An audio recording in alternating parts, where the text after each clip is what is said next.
All right, so it is 10 a.m. in New York, 4 p.m. in Italy, and I see a number of people already watching on YouTube. A few people logged in directly into the webinar virtual room. So let me start with the review of the rules, how this works. So we have a presenter here, and I will introduce him in a second. He will start with a short presentation about his company and himself. Actually, I should turn the camera on.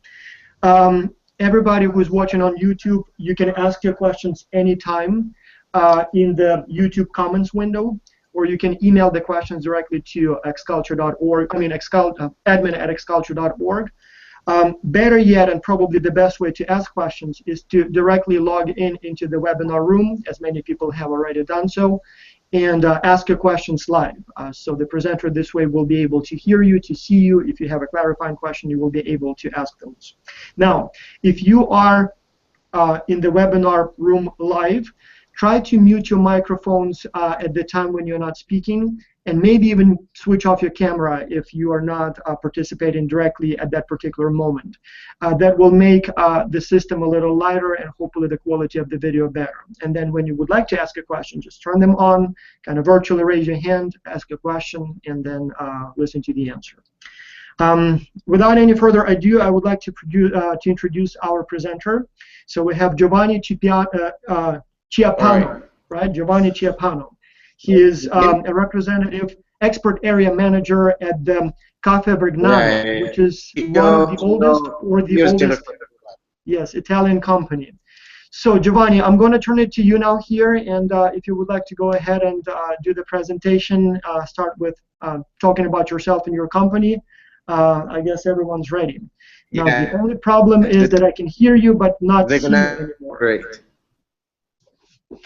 So please go ahead. Okay, so connection is not great. This then we can it doesn't work. So introduced for Giovanni, for some reason we cannot see you. Can you check maybe your video? And the sound is not perfect, so maybe if you can start from the beginning. Sorry.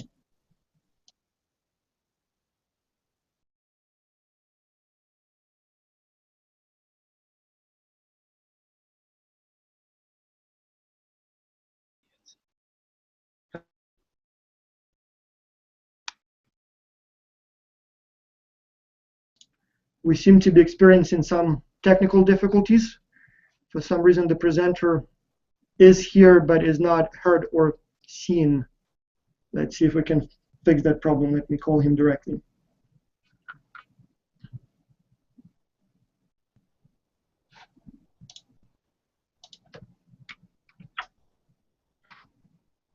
So everyone watching, my apology for the technical difficulty.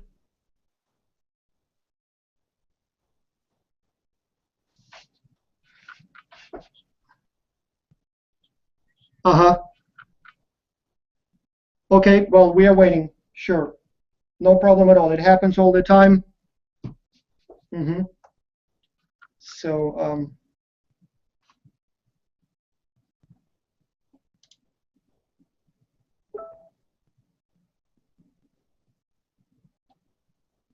so for those of you watching, I'm talking to the presenter on the phone now. So he's switching computers. Apparently, the one he originally was using didn't have a good connection. So hopefully, we will be able to reestablish the contact and go on with our webinar. Should I send you a new link, Giovanni, or you got that? Okay. Okay.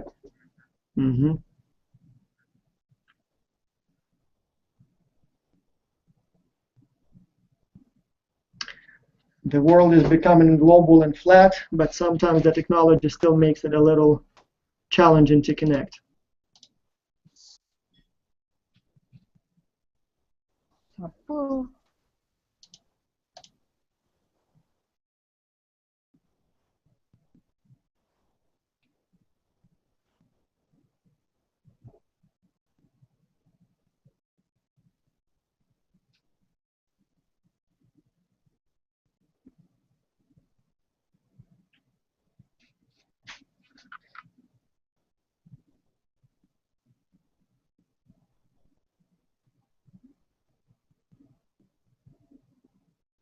We have someone just curious, have someone watching from a car apparently. That's the first time we see something like that. That's cool. I don't know where he. Yes, hello. So you're very popular. People are trying to connect even from distant locations. All right.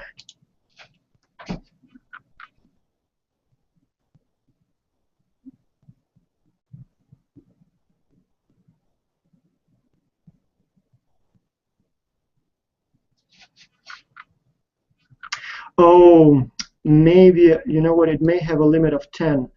All right. So dear attendees, let me switch off, or maybe if you, some of you can voluntarily switch off, leave the webinar room and just watch it online. Apparently, yes. So we got someone just dropped out.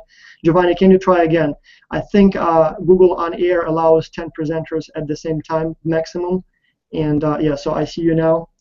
And Okay. I think that's all right. Okay, so we can hear you now. So if you can please start with your introduction and a few words about the company, and we'll just go on. Okay, now it seems to be working a bit Yes. better. Yes, we see you and hear you. So, as we were saying, my name is Giovanni. You can call me Gio for the simplicity of things, which is what they used to call me in America. In fact, I went to college in the United States in Southern California, graduated back in May, and been working for Vergnano for about 4 months. Vergnano is the oldest coffee company in Italy, among the top coffee companies, as you may know, maybe Lavazza and Illy, some of the biggest ones. Italy, Caffe Vergnano is actually ranked in the top 5 by volume and value.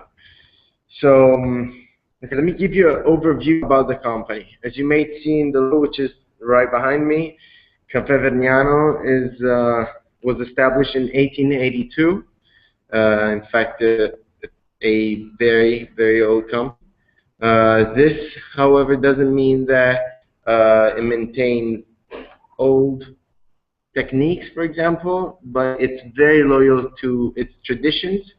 In fact, let's say Caffe Vergnano is very well known for the quality of its product, which is this quality is created by the tradition that it follows in the roasting process, which I kind of explained to you, as well as the innovation, because every day Vergnano makes an effort to stay up with technology, you know, introducing new products and new products. Nowadays, Caffe Vergnano is a company that makes about $75 million. It has about 30 employees. We have 2 factories, one for the capsule, one for the coffee roast.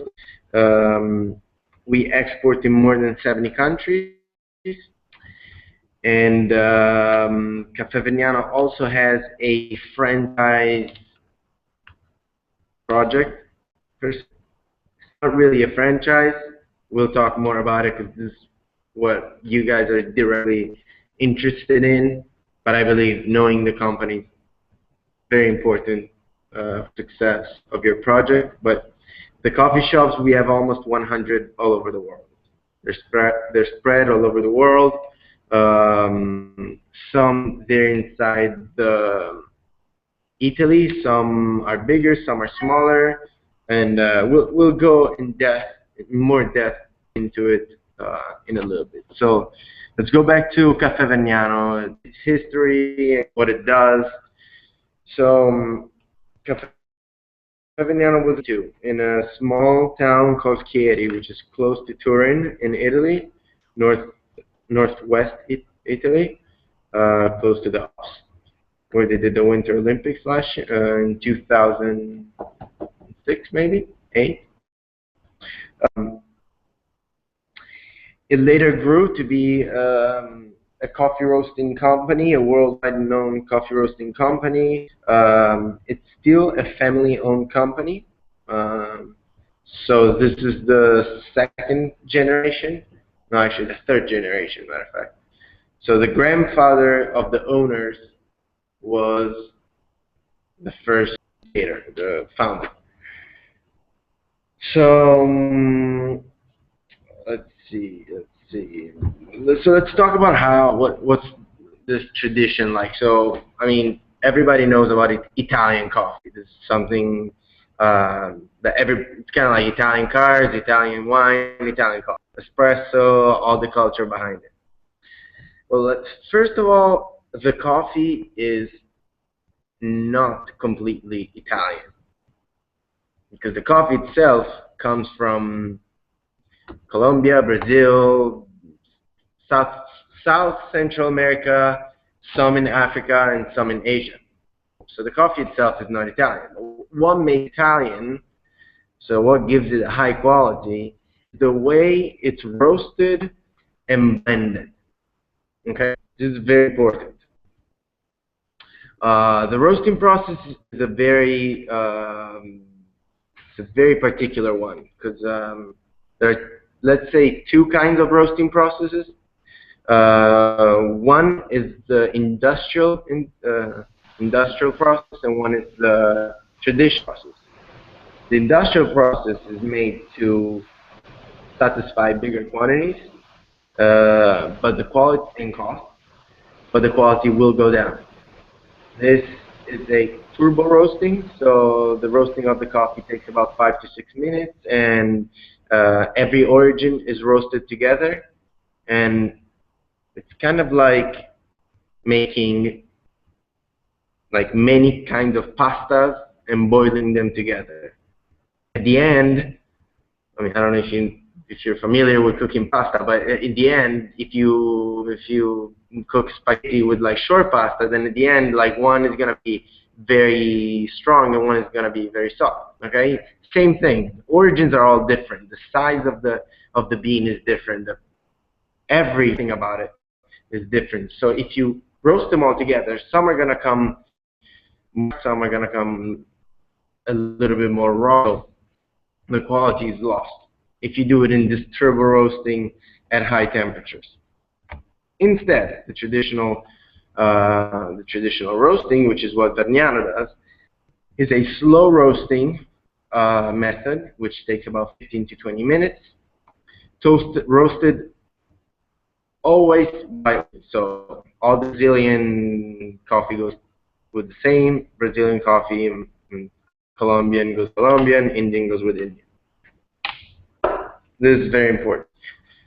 Then after it gets roasted, all the coffees get blended together, and that's kind of where the secret of a coffee manufacturer goes. That's where Italian coffee gets its let's say trademark per se, because Italians have specialized in blending coffee at its best. In fact, what Vergnano does since 1882 is creating the same quality coffee with the same taste always. But coffee, being a directly related product with the environment, it's not always the same. Okay, it's kind of like wine. There are some years where it rains more, some years where it rains less, some years where there's a lot of sun, some years where, I don't know, there's a lot of the product itself may be different, but Caffe Vergnano has specialized in always being able to give its customers the best their product. So, okay. Vergnano has, let's say, 3 or 4 main sectors. Okay, there's the food service sector. So we're talking about, which also known as HORECA, stands for hotel, hotels, bars, and offices. Okay, that's the HoReCa world. So it's food service. And then there is the retail world, which is supermarket and, you know, just grocery stores. It's about the HoReCa world is the biggest sector for Caffe Vergnano. But now we're expanding a lot in the retail world as well because we have created capsules. Okay, the coffee capsules that we do, they're expanding a lot. We have different kind of capsules. They're all compatible with different systems. We don't have, well, we do have our own system, but what we're very good at is doing compatible capsules with the Nespresso system. A very system. Nespresso is a company owned by me, which has extremely powerful financial sources. Giovanni, can I So, ask you a and we have question here? We get a lot of questions. Can you clarify? So your company, you make coffee as coffee beans, then you make those capsules for the espresso machines, right? But then as a completely separate project, we have Coffee Shop 1882, right? It's a whole different project, or how does it work? Okay, right now I'm giving an overview of what everything that Caffe Vergnano, because we believe it's very important for all the students. Yeah, just if they can turn off the audio, otherwise the video keeps switching. And okay, so as I was saying, Vergnano does. Okay, so the coffee all comes from the bean. Okay, the raw green bean that gets roasted, and it can be sold in different ways.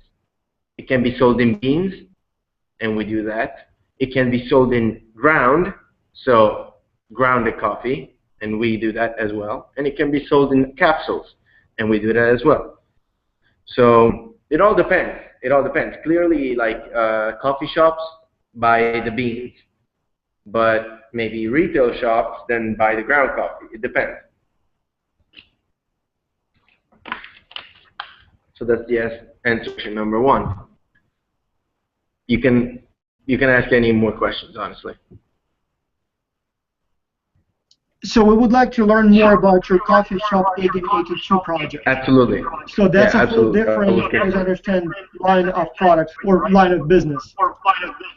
Line of business, that's correct. Okay, so pretty much we have created this concept called Coffee Shop 1882 project. We have, and they're coffee shops. They're traditional Italian coffee shops. So our goal is the one to bring the culture of espresso, the Italian way, all over the world.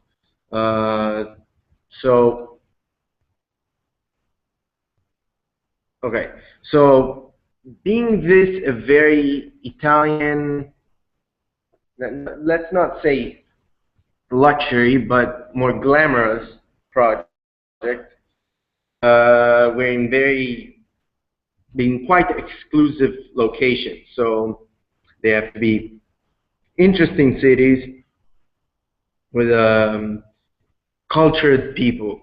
Okay, it's going to be very hard to introduce an espresso to people who are closed-minded per se. So these coffee shops are in cities all over the world. We were helped very much by the Italy concept. I don't know if you guys are aware of what this Italy is. Italy is written like this.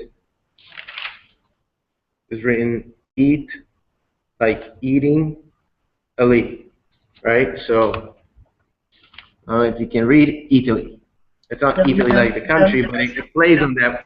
It's on that sound, and it's a very successful company by an Italian guy. Now he's spread it all over the world, and we have very good relations with him. So we open our own coffee shops inside Italy. I cannot tell you the exact number, but there are quite a few ones, like in New York. We just opened in Brazil. We opened in Milan. We opened in Seoul, actually, a couple months ago. Are you operating in the United States as well? We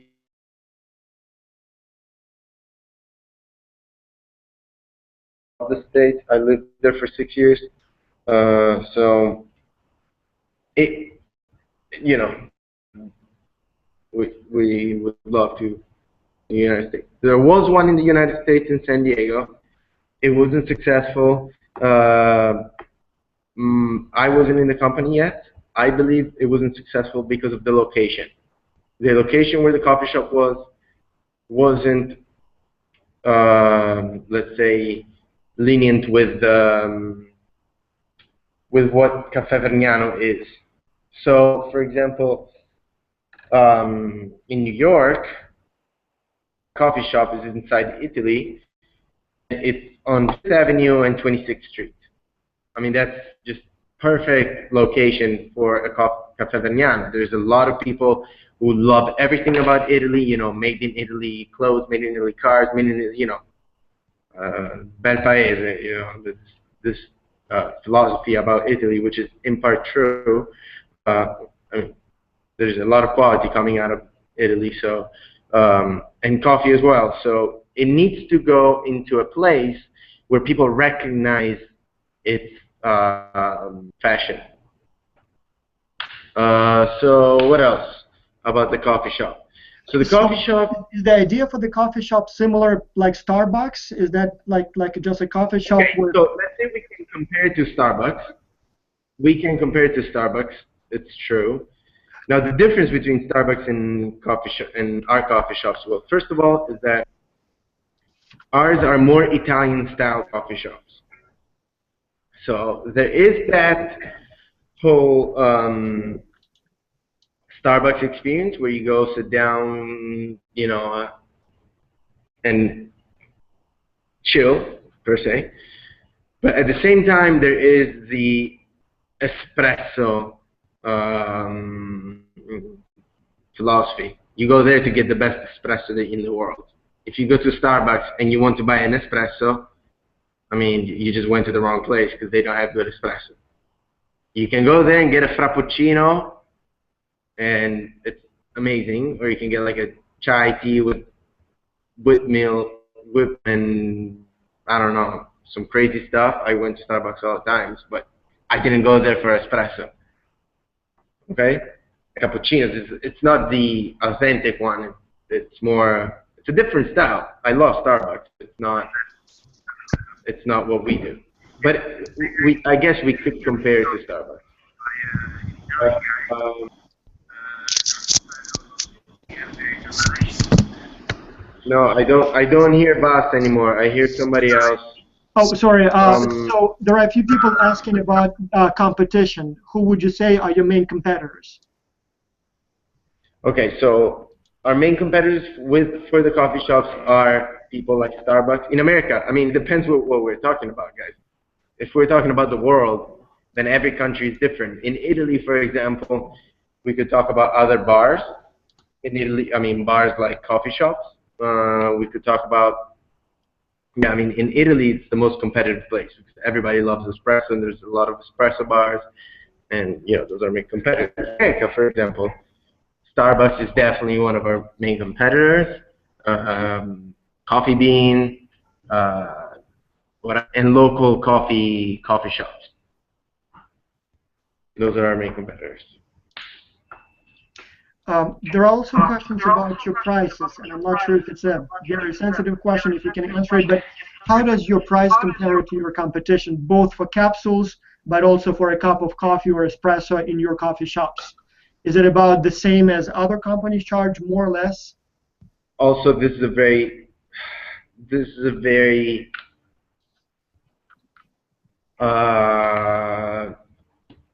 different. I mean, I can give different answers to this question. It depends where you are, clearly. Now, as far as the capsules go, we're usually equal or less expensive to Nespresso. We're never more expensive than Nespresso. espresso. Okay.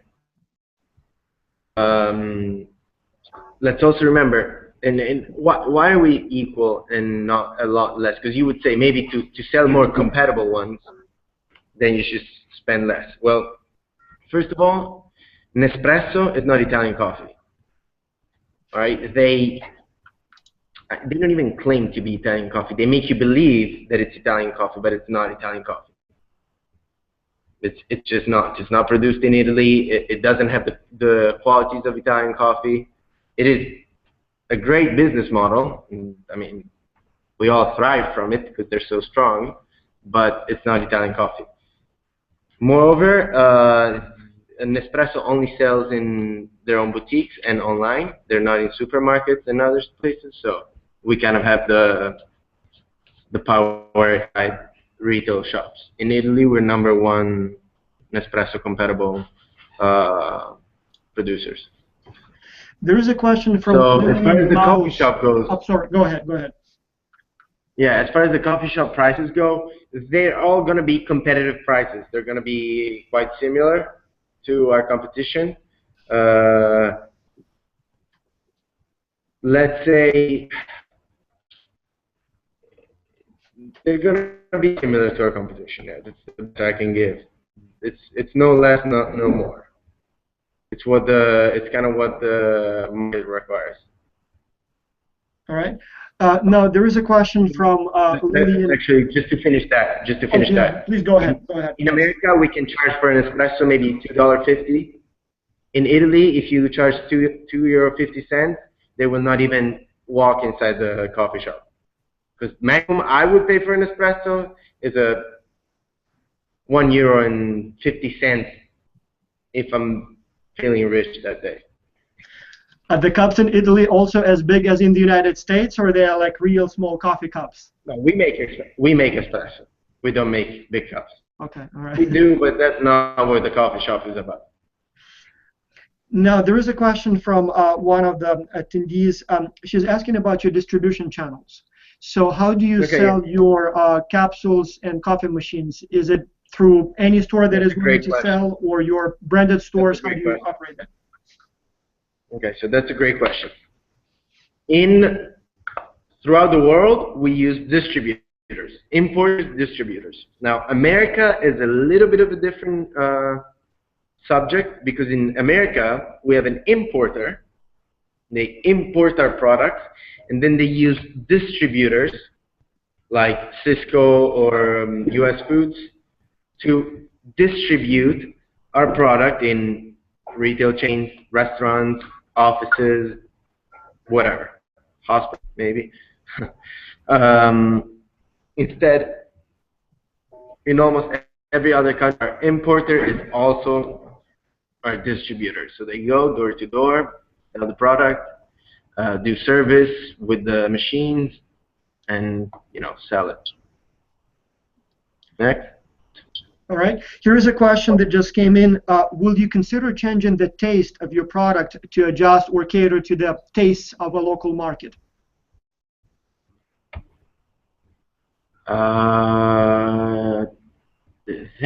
Okay, so no. The answer is no, because you can't really adjust the taste of coffee. I mean, yes, you can change the way you make coffee, because there's a billion ways to make coffee. You can make it espresso way. You can do drip coffee, which is the one Americans like. You can do French press. You can do literally, if you go online and write ways to make coffee, there will be so many ways that Turkish coffee is another popular one. We make we're the authentic Italian espresso. So we may offer inside our coffee shop maybe drip coffee, which is what Americans like in the big cup, with our coffee, which is a good tasting coffee. However, the espresso itself, it would be foolish to change the taste, because it's the best in the world. Makes sense. No, I'm not saying this because I'm biased, but because it's kind of like I was asking I don't know. The whole Like I was idea is to asking. have the authentic Italian taste. Yeah, the whole idea is to have that coffee. So why would I change it? Another question about your coffee shop 1882. Are all those stores operate as franchisees, or do you have some fully owned stores? Very great question. We have one fully owned store, maybe two. The rest are all franchisees. It's same franchise. It's a little bit of a touchy word because it's not a full franchise because we're not McDonald's and we can charge people 20% royalty to operate with our brand because we don't have as strong of a brand. But yes, there are franchisees. So the process and once we're going to select our students, or once the students are going to select us, I'm not sure how it works exactly, but after that, we'll give them all the details of how this franchise um, contract is established. Pretty much, just to give you an overview, there is an entry fee that people have to work. Then they have to pay for um, what's it called, our like service fee, which is like architects and all the furniture. But then they are fully owners of the place. So the I mean, they furniture and the can't. equipment has They to be have bought some directly limitations. from Caffe Vergnano, right? And then the store owners will have to basically take care of the building and everything else. Is that how it works? Exactly. Yes. They have some limitations. They can't put like I don't know. But at the same time, if they want to put I don't know. They're the owners of their own coffee shop, so they have. If they want to serve like a certain kind of food, serve Italian food, but they can decide what they want. They can hire and fire their own employees. Uh, so yeah, that's kind of how it works. Now, I have about a dozen additional questions that came via email, but we have lots of people in the virtual webinar room. So if any of you would like to ask your questions, just unmute your microphone, kind of raise your hand and ask. And while you're building up the courage for that, I'll keep on with my questions. There is a question, how many employees do you currently have and how many stores do you currently operate around the world? Yeah, I think I may have forgotten, but I think I said it later. We have opened almost 100 shops all over the world, and we have about 100 employees. But those don't include the coffee shops. Those are not our employees. Now, there is a very technical question. What is your cost structure and profit structure? In other words, what are your main expenses? Would it be labor? Would it be manufacturing? Would it be distribution, advertisement? And what are your main kind of sources of profits? Would it be from sales of capsules, coffee, coffee shops? Again, if you can share that information, obviously. If you can't, that's fine too. Okay, so I'm checking all the data, but okay, so our main source of income and revenue is the Horeca world. Then it comes the G, retail world, the export. So Italy comes first, and then there's the export. About 22% of our business come from 80 different countries almost. As far as our cost goes, as far as Vergnano's cost goes, I mean, let's say,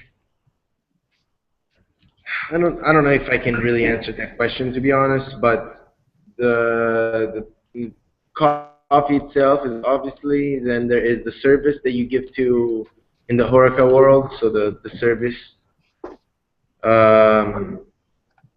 because if the machine breaks, then we have to go and repair it because we usually give the machine for free, but it's ours. It's kind of like a free rent in the Horeca world. But to be honest, if I were you, I wouldn't be concerned about this stuff because right now this project is concerned about the coffee shops, and I mean there's no cost for us, honestly. And there is a question about your coffee shops. How do you advertise? What is your advertisement budget? What are the methods that you attract people to your stores? Yeah, that is a good question. We don't advertise our coffee shops. It's our coffee shops that advertise themselves. Okay, because they're ultimately their owners. But there can be agreements between the two. You know, we might no, we actually without mind. We always put them in our social media, and newsletters and stuff like that. But we don't actually spend money to advertise other coffee shops. Now, outside Italy, what are your most successful markets, and do you know why? Yeah, well, Europe, around Germany, Greece, Poland, France. Those are very big markets. Then, actually, I have the list somewhere of the rankings. Do you know why those are most successful? Is that because they're close to you or similar culturally, or there are some other reasons? All of the above. It's definitely more convenient when they're close, and also they are more used to the espresso culture. So. There is a question also from someone in Malaysia, Puan Chuan. She's asking, or he's asking, if you would consider opening a store in Malaysia, if there was interest there. Absolutely, we would be interested to open anywhere.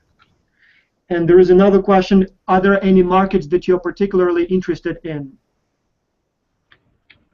Okay, so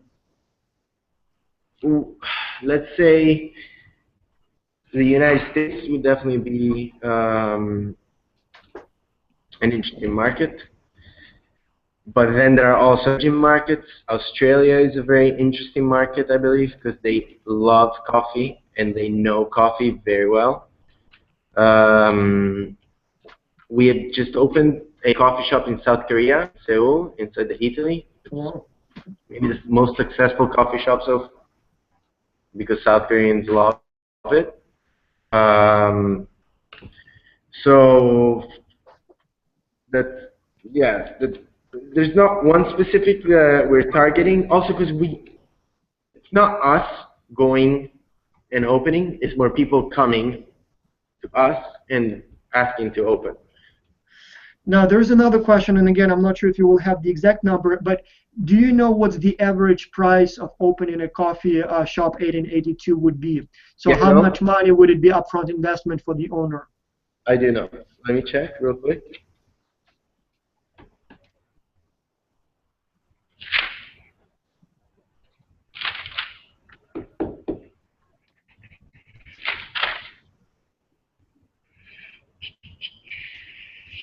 I had it somewhere.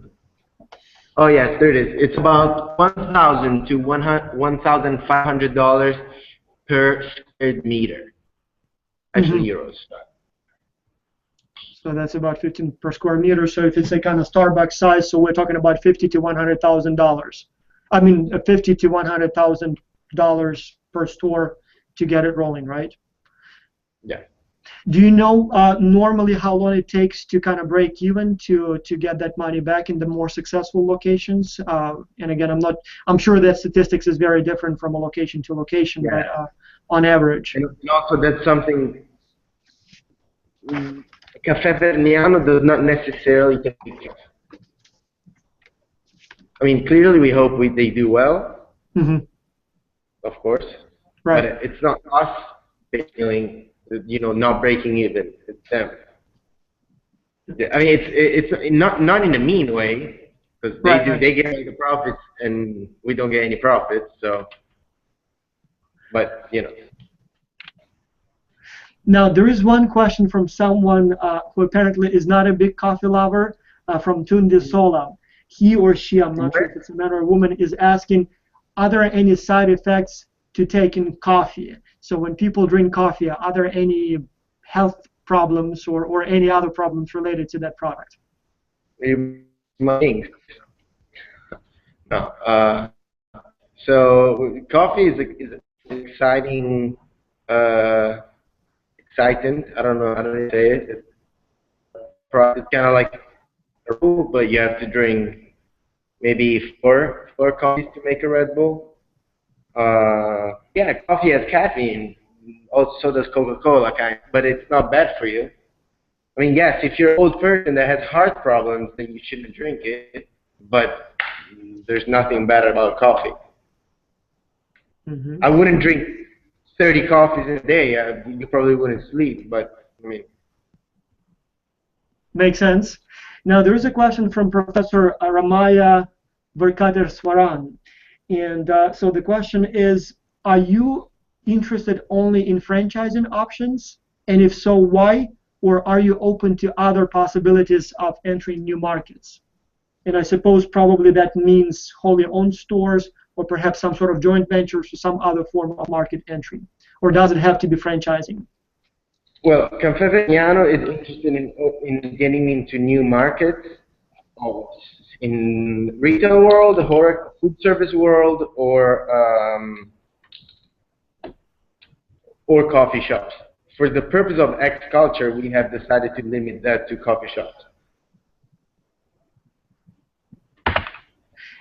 Now, so if an X-Culture team, student team wanted to deliver the most value to you, to your company, what should they focus on? Should they try to find a company interested in opening a franchised store from Coffe Vergnano, or would it be something else that you're most interested in? Yes. Okay. So it's kind of we described in the paper which you sent me. Yeah. We believe that it is not, I mean, it's doable, it's not easy to find an investor right away, as we kind of wrote on the paper. However, it would be very interesting to see kind of a market analysis.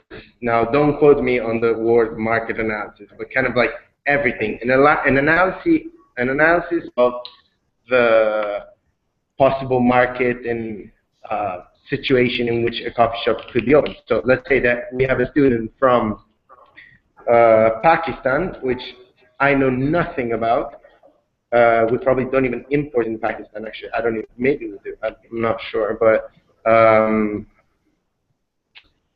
then they see kind of like a possible opportunity, then they do a market analysis, see who the competitors are, what the culture is like, you know, stuff like that. What the coffee culture is like. There is a question about compatibility of your capsules with other machines. Like, for example, here in the United States, Keurig is a very popular capsule coffee making machine. Would your capsules work with those machines as well? They don't work with Keurig. K-cups we don't do compatible. We have Nespresso, Lavazza Modo Mio, Lavazza Blu, FAP. That's it. Okay, okay. Now, can your coffee machines or your coffee be bought online from other countries? Do you have like an online store that people can go onto and buy?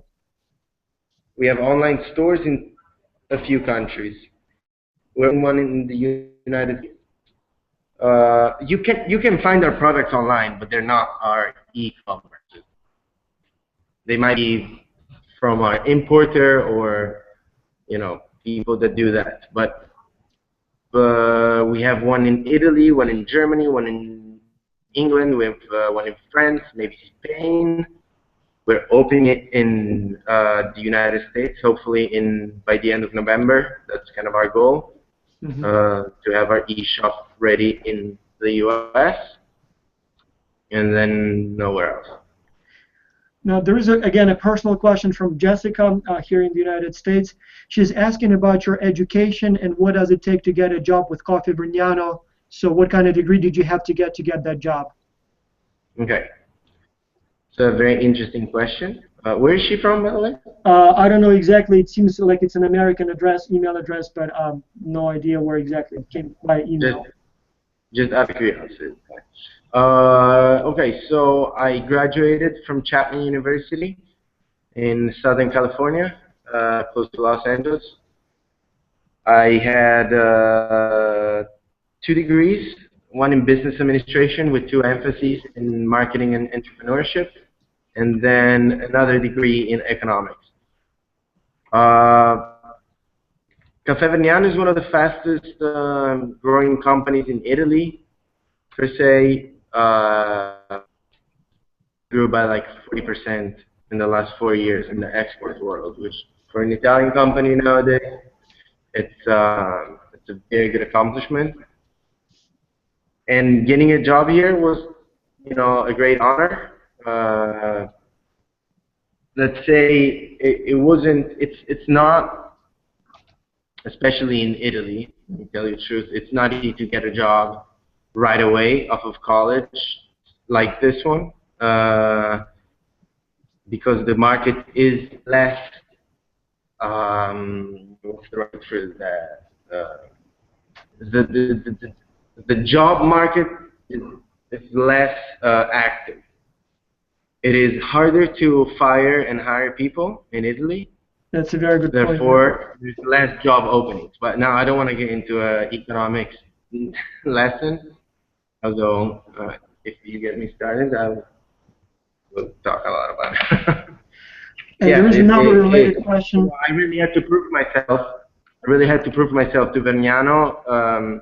I believe they really liked my experience outside. I had a few internships on my resume. I was the captain of a golf team. And, this American experience, that's, I think, what kind of impressed them. And here is a related question. Is it very difficult or hard to work for a company like Vergnano? Do you get weekends off? Do you have to work 24/7? Okay, yes, I work a lot. There are periods that are harder than others. For example, August in Italy is a very slow month. Everybody goes on holiday. And like I worked 2 out of 4 weeks and it was all good. And this week and last week where I working a lot. Like right before I was in a meeting, then I'm up and I go in another meeting. Vergnano, the beauty of Vergnano is that it's a big company and it does almost $100 million a year. However, it's still a family-owned company, and that's something I really want to underline. It's a family-owned company since 1882. So it's not that corporation like GM. You're not a number inside the company. You're a person. I see the CEO every day, and I talk to them about strategies and stuff like that, which is what I love, because I have a lot of responsibilities. I'm not the most important person in the company, because clearly I started just a few months ago, but at the same time they give me a lot of responsibilities, which is something I would suggest to anybody. Start with a company that is important, because it does resonate. Because if I show that I worked for Vergnano, they will understand that it's a big company. However, I still have enough responsibilities. I don't go and take Starbucks coffee. Well, also Caffe Vergnano. I don't get coffee for everybody, There is another question from Puan Chuan. Are you considering expanding into new products, for example, cakes or desserts or other things, or do you want to stay only with coffee or ice cream? No. We have partners that do that. For example, our coffee shops, like in Italy, more in Italy than any other place, because our partners are mainly Italian. But for example, we have a gelato maker partner that, you know, when we go and sell our coffee shop concept, then we suggest to have to get that kind of ice cream. But no, we're professionals at making coffee. No cake, no gelato. We might have some special deals, some seasonal stuff, um, but we do coffee. Now, here is another question that you probably shouldn't answer, but I still have to ask since it came my way. Are you married? I am not married. I'm 21. All right, moving on back to business. Another question from Chin Pei. Did you, Sorry? what are the company's Wait, plans for the short? At least tell me where she was from. Or if it was a Hindi, where she I'll was from. forward you the email later on. If you would like. All right. No, so here is a business-related question. What are the short and long-term plans for Coffe Vergnano in terms of the business? It's a very good question. Let's say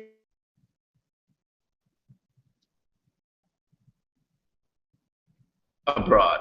That's definitely something. 'Cause in Italy, we're already top. It's kind of like there's Lavazza, Illy, Vergnano, and Kimbo, and Mocarati. Those are the main companies, and everybody recognizes Vergnano. If you go in the United States, for example, not everybody knows Vergnano. Maybe they know it in New York and Miami and Chicago, where we have a lot of distribution. But if you go to California, nobody knows Vergnano. So our goal is to expand abroad, which we are doing. In fact, our export team is growing a lot right now. And that's definitely the main goal. Opening coffee shops,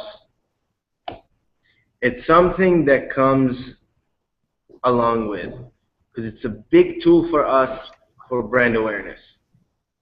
So I'd say one of the short-term projects is probably to increase our brand awareness a lot with marketing campaigns and stuff like that. In fact, we're also updating all of our packaging right now. We're doing some cool stuff, let's say. All right. Now, here's a question from Lillian Mouse. She sent me a number of questions, and some of them I didn't ask right away. Prices. First, do your coffee shops set their own prices, or you have a price level that they must abide by? And then, if you can share, what are the profit margins normally, like on a cup of coffee? Okay, so, all right. So do they have the freedom to set their own prices? Okay, so profit margin for us, for Caffe Vergnano, okay, we get the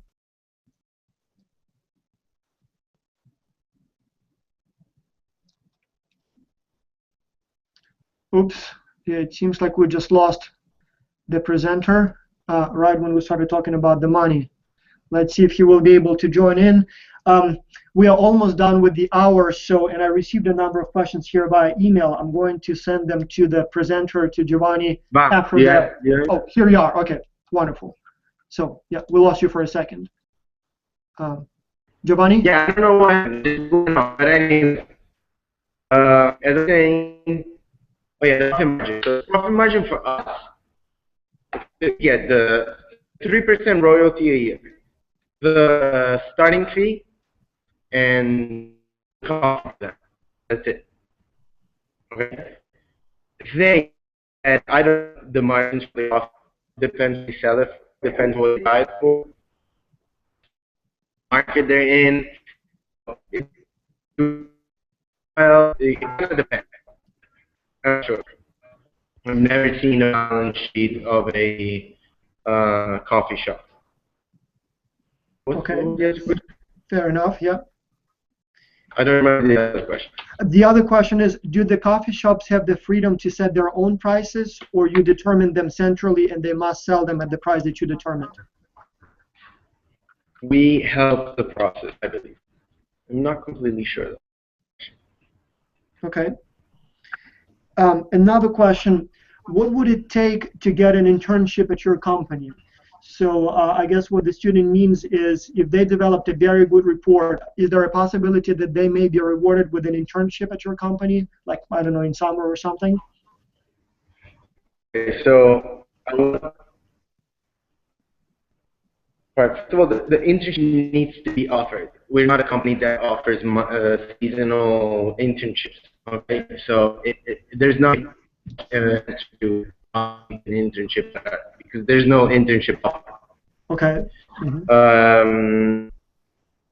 Now it is clear, and now this is common sense. Let's say common sense. This project.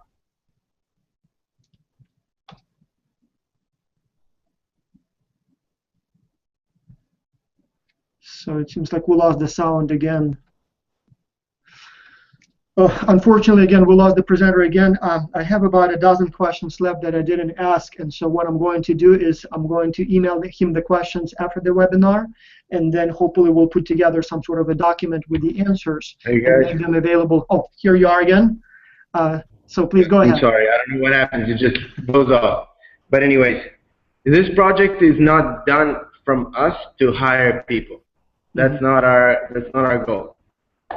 I can assure you that if you find an investor and you create the best coffee shop that if you create a coffee shop, then I mean, people will consider you. I'm not a hiring manager. Right. I will be the first one to go to the hiring manager and say, we have a very smart person right here. We should consider maybe offering an internship if there is the need of an internship. Right. Fair enough. Let's do one more question because we're running out of time, and then I will email you the rest of the questions after the webinar. And this one is kind of a big question. What are the main challenges that you face when you move into a new country? So culturally or perhaps economically, what are the usual problems or challenges that you deal with when you open a store in a new country? Well, culture for sure is a problem. Again, if people don't like, because coffee, if you say, okay, so if I was in America, when I was in America, and I told to my friend, let's go get a coffee, he imagined a different thing than if I say it to my Italian friend, or if I say it to my Turkish friend, or if I say it to my French friend. Okay, for example, I mean, I cannot even try Turkish coffee, how much I think it's bad. But then Turkish people love it, okay? And then there's drip coffee in America. So coffee is different everywhere. So we're talking espresso mainly. So if people don't like espresso, then they will not buy it. To a certain extent, okay? Because if you make it cool to get an espresso, which our coffee shops do, then maybe people come. But at the same time, it's not a sustainable business to have something that people don't like. But so that's a big question. Okay, so it's very important to get into a market that will appreciate the product. Moreover, there are, well, other issues that could be like importing and stuff like that, but those are, you know, easy to kind of like solve. Okay. I would say that the culture, and also like as I said earlier, when we had a coffee shop in San Diego, it wasn't doing the best because the location wasn't good. But then that's, I think, directly related to the culture, because if you open a coffee shop in Beverly Hills, I can assure you it will do well. I worked for 6 months in Beverly Hills. Every single street is called an Italian name. There is a coffee shop every 5 meters. I mean, like Italy is like this big thing. And if you open maybe in Vietnam, people don't like it. I'm just, you know, saying, but maybe it doesn't do well. So, but even without going to Vietnam, maybe if you open it in a less wealthy neighborhood, then it will not have success. Makes sense. There is one more question from Christopher Garmany. He's asking if you would consider or do you plan eventually to open your own business and use the knowledge that you gain at Coffe Vergnano? Myself? Yes, it seems like it's for you personally. My dream is to be an entrepreneur.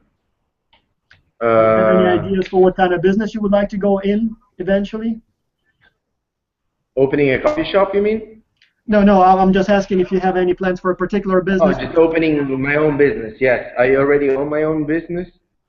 Also, it's a golf clothing business. We're operating. I started just with two friends, two partners, and we are trying to do something. And then I have some other projects in mind. I mean, I love entrepreneurship. That's what I majored in college. So, yeah, Cool. I love Golf it. and coffee, what can be better, right?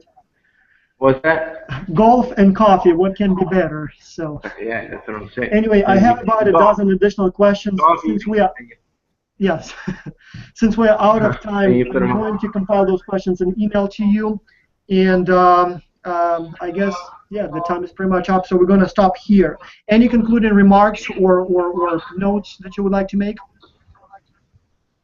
I mean, I can answer any questions you guys want. If you want me to answer more questions, I'm totally fine. Let's do a couple more. Just they keep coming, and so one. Because I mean, do I have to then answer by writing all the ones that I haven't answered? Well, you don't have to, but so I thought if we. I mean, I do. Document with the answers that. But let's do that. No, but if you have a few more minutes. I much rather answer them voice because it's conversational and I can express my idea better. Because there's sometimes that there can't be a specific answer, so you know, I'm very happy to answer by voice. Yeah. Now there is one question about former Yugoslavian countries, so Montenegro, Serbia, whatever else is there. So one of our professors is asking that it seems like Coffe Vergnano is big in Eastern Europe, but not so much in the Balkans, in the former Yugoslavian countries, even though they seem to drink a lot of coffee. Do you know why is that the case? You know, I cannot answer I cannot answer that. I don't have a specific answer to that question. I should ask the area managers of those areas. I'm not too sure. Fair enough. I'm not sure. I honestly deal with a lot of countries that are very far away from Italy because you know, the old area managers, they don't feel like traveling anymore. That I really want to travel, so they may be giving me a country like Costa Rica and the United States. And then they take care of, you know, Germany and Yugoslavia, ex-Yugoslavia. But I'm not too sure why. There is also a question from Alexander. Of distribution and stuff like that. Okay. There might be an issue of distribution. I'm not too sure. Or maybe some sort of institutional differences, or normally within Europe, if you wanted to trade within Europe, you don't have any restrictions on crossing the border, right? So it's all the same currency. Everything is basically like one country now, economically speaking. Yeah. Yeah. Okay. But for immigrants, then there's trouble. Yeah. So it's we see on the news that there is a whole storm going on in Europe at this time. Now here is a question from Alexander. He's asking if Italian culture is your main selling point. Is that all about Italian atmosphere in the store, or you have other strong selling points? Well, the Italian atmosphere is not the only selling, is the Italianism of everything. So with that, it comes the quality, definitely, the atmosphere, you know, the style, the design. Yeah, it's an Italian style project. That's not our main selling point, but I guess with that you can put together all the selling points, such as the quality, the espresso. Like we don't sell, we sell espresso. That's kind of. Right. Now a question from Tio Shooting. Are all the coffee shops designed the same way around the world, or do you have different designs in different countries? Okay, every single coffee shop is different from the other. They all follow a pattern. Okay, so the colors that you see inside, maybe they're quite similar. I don't. I have to get my charger because my computer's running out of battery. But overall, no, they're similar, but they're all different. Every single coffee shop, different size, different. Okay. Yeah. Let's do Layout. one more question if you have a second. Hopefully your battery will survive. So this one is from Malaysia again. And so the question is, if you were to open your store in a kind of developing country like Malaysia, do you think the price of your coffee may be too high? Would it be possible to still make profits in developing countries? And she's also noting that, for example, Starbucks operates there, so Starbucks seems to be making money. So does it mean that you will also be able to make a good profit there?